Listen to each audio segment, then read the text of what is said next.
अस्सलाम वालेकुम नाजरीन, आरपी न्यूज़ के साथ मैं हूं आपका होस्ट अवैस महमूद। नाजरीन, जस्टिस फ़ाइज़ ईसा की जानिब से एक फ़ैसला सुनाया गया है। हमारे जो आला अदलिया सुप्रीम कोर्ट के जो जज हैं, जो लीडर हैं सुप्रीम कोर्ट के, जो उसकी समाअत करते हैं तमाम फ़ैसलों की, एक फ़ैसला उन्होंने सुनाया है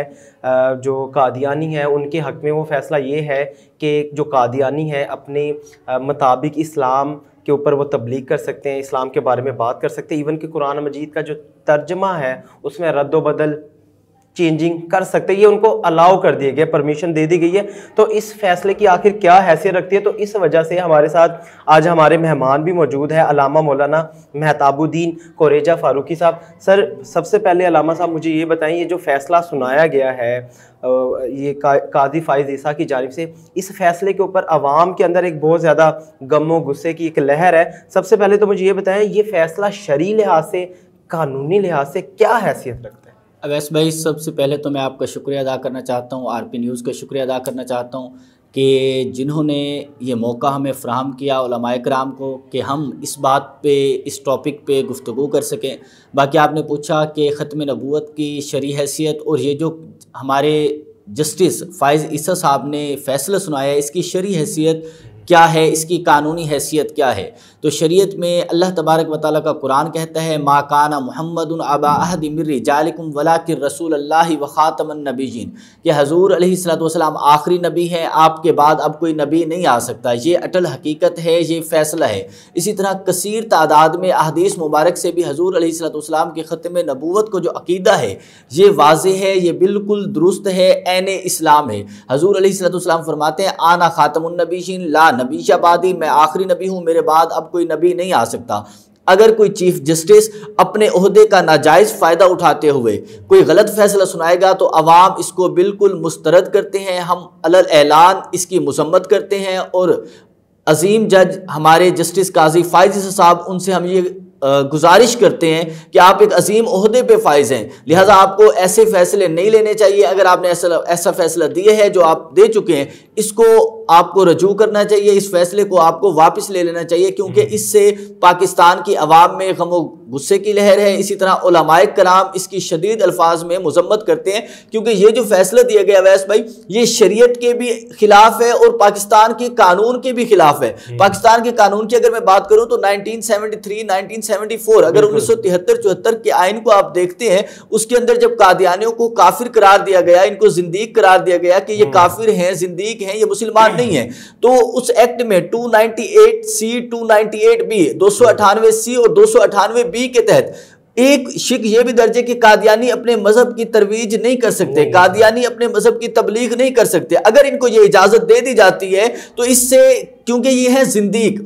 जिंदीक वो होता है जो इस्लाम का लिबादा ओढ़े, इस्लाम का बज़ाहिर तो कहे मैं मुसलमान हूं, लेकिन दर हकीकत इस्लाम को नुकसान पहुंचाए, तो ऐसे शख्स को कभी भी इस्लाम में बेयर नहीं किया जा सकता। ये पाकिस्तान के आइन के खिलाफ है, ये पाकिस्तान के कानून के खिलाफ है, शरीयत मुस्तफ़ा के खिलाफ है, कुरान और हदीस के खिलाफ है, कि अब पाकिस्तान की अवाम इसको बिल्कुल बर्दाश्त नहीं करेंगे। ये चीज जो है ये नाकाबिले बर्दाश्त है, हम किसी सूरत भी इसको कबूल नहीं करेंगे। अच्छा अलामा साहब, इस टाइम कंट्री के हालात के बारे में आपको पता है, मईशत का जो हमारा हाल है, यूथ के साथ जो किया जा रहा है, अनएम्प्लॉयमेंट है, बेरोज़गारी है, गुर्बत है, और उसके बाद इस किस्म के फैसले होना पाकिस्तान के अंदर, जो कि ऐसे लेवल पर खड़ा है कि जो पिछले कुछ 70 साल में इतना ज़्यादा बैकवर्ड पाकिस्तान ने अपना फेस नहीं किया होगा जो इस टाइम पाकिस्तान सूरत-हाल देख रहा है, इलेक्शंस के बाद जो सूरत-हाल हो रही। खैर, मैं टॉपिक के ऊपर मेन आऊँगा कि इस किस्म के जब फैसले आते हैं, क्या पाकिस्तान इस किस्म के फैसलों को बर्दाश्त कर सकता है? क्या पाकिस्तान इस चीज़ का मुतहम्मिल है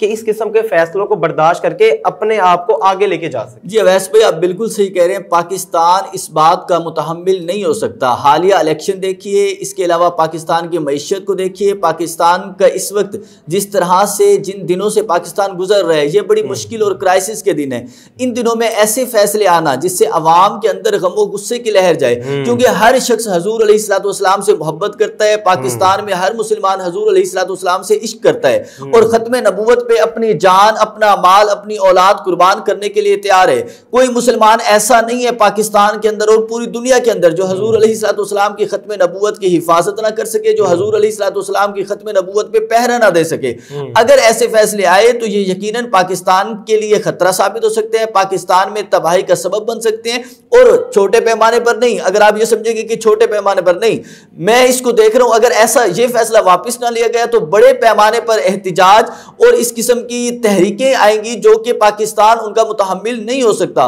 पाकिस्तान ऑलरेडी माशी बहरान का शिकार है, बेरोजगारी है, गुर्बत है, अफलास है, लेकिन इस सब के बावजूद हजूर अलैहिस्सलाम का इश्क एक एक मुसलमान की रग रग में बसा है। लिहाजा मैं गुजारिश करना चाहूंगा, ये देखिए मैं हाथ जोड़ के ये गुजारिश करना चाहूंगा कि ऐसे फैसलों को वापस लिया जाए, क्योंकि पाकिस्तान हमारा प्यारा मुल्क ऐसे फैसलों का मुतहम्मिल नहीं हो सकता, नहीं हो सकता, नहीं हो सकता। जैसे कि उलामा साहब हम इस चीज़ को बात कर रहे हैं कि अवाम के अंदर बहुत ज़्यादा इस हवाले से अवाम के दिल बर्दाश्त हो चुकी हैं, बर्दाश्त नहीं कर सकते जैसे आप बता रहे हैं। खैर रिएक्शन तो अवाम की तरफ से ज़रूर आ रहा है, लेकिन इस मौके के ऊपर हमें क्या ऐसा करना चाहिए जिसका रिएक्शन आला हुकाम तक, आला अदलिया तक, लोगों तक पहुंच सके कि हमारे प्यारे नबी सल्लल्लाहु अलैहि वसल्लम हमारे दिलों में रहते हैं, ठीक है, वो हमारी जान है, हमारे हर लिहाज से, हर चीज़ के लिहाज से सबसे अव्वल है। हमें इस टाइम ऐसा क्या करना चाहिए जिससे दीनी लिहाज से भी हम सुरखरू हो सकें, एटलीस्ट जान मार सके कि हमने इस चीज़ की मजम्मत की थी। क्या करना चाहिए, क्या देखिए सबसे पहले तो ये है कि ऐसे फैसले आने नहीं चाहिए, ठीक है। दूसरी बात यह है कि अवाम के अंदर गम गुस्से की लहर मौजूद है। मैं इस पे उलमाए किराम से भी गुजारिश करना चाहूँगा कि जुम्मा जो आने वाला है इसके अंदर खुतबे में ख़त्म नबूवत इसी मौजू पे गुफ्तगू करें, अवाम के अंदर इस चीज़ का रुझान पैदा करें और इस फैसले पे ही अपनी गुफ्तगू करें कि ये जो जस्टिस काजी फायजी साहब ने ये फैसला दिया है, ये फैसला उनका किस तरह है, इसकी कानूनी हैसियत, इसकी शरई हैसियत को डिस्कस करें, ताकि लोगों के अंदर ये लोग अवेयर हैं, इससे और ज़्यादा अवेयरनेस हो। हम इस बात के मुतहम्मिल नहीं हो सकते, पाकिस्तान इस बात का मुतहम्मिल नहीं हो सकता कि ऐसे फैसले दिए जाएं। अवामुन नास को ये चाहिए कि जहाँ तक जिसकी रसाई है, जिसकी मीडिया तक रसाई है वो मीडिया के ज़रिए, जिसकी जुमा तक रसाई है वो नमाज जुमा के खुतबा के ज़रिए, जो अवामी बंदा है वो अपनी पोस्ट के ज़रिए, फेसबुक पर, इंस्टाग्राम पर, व्हाट्सएप पर, दीगर ऐसी ऐप्स पर अपनी इस स्टेटस को, इस अपनी सोच को आप अपलोड करें, उनको बताएं कि ये जो आपका फैसला है ये हमारे लिए कितना तकलीफ दे है, ताकि उनको इस बात का एहसास हो कि पाकिस्तान के अंदर ऐसे फैसले जो इस्लाम के खिलाफ हों, जो हजूर अलैहिस्सलाम की शान के खिलाफ हों, किसी सूरत बर्दाश्त नहीं किए जाएंगे। और जो खत्म नबूवत का मसला है ये तो हमारा ईमान है, अगर इसमें एक तिनका भी, वैसे भी अगर एक तिनका भी आप शक करते हैं कि हजूर अलैहिस्सलाम की खत्म नबूवत पे, तो आपका ईमान खत्म, आपका ईमान खत्म हो जाता है, आप दायरे इस्लाम से खारिज हो जाते हैं। ये हमारे ईमान का हिस्सा है। इसीलिए हमें ये चाहिए कि हम जितना हो सके इस लोगों को इस बारे में अवेयर करें, और जस्टिस काजी फायजी साहब और दूसरे जितने भी हमारे जज साहबान हैं उनसे रिक्वेस्ट करते हैं कि ऐसे फैसलों से इज्तनाब किया जाए, परहेज किया जाए, क्योंकि हमारी कौम, हमारी जनरेशन, हमारा मजहब ऐसे फैसलों की इजाज़त नहीं देता, ना ही हमारे मुल्क के हालात ऐसे हैं कि वो हमें ऐसे फैसलों की इजाज़त दें। बहुत शुक्रिया अल्लामा साहब, आज मेरे प्रोग्राम में शिरकत के लिए आपने ये टाइम निकाला, बहुत शुक्रिया, मैं आपका शुक्रगुजार हूँ। नाजरीन, आज आपको हमारा मकसद यही था कि आपको पहुँचाना कि ख़त्म नबूवत आखिर क्या चीज़ है, हर छोटे छोटे बच्चे तक हमारा मैसेज पहुँचाना, ताकि हर बच्चे को पता चल सके कि ख़त्म नबूवत का पहरा देना हर छोटे से लेकर बड़े आदमी तक उसका हक है, बल्कि उसके ईमान का हिस्सा होना चाहिए। आप तक हमारा ये मैसेज पहुंचाना था। उम्मीद करता हूं आज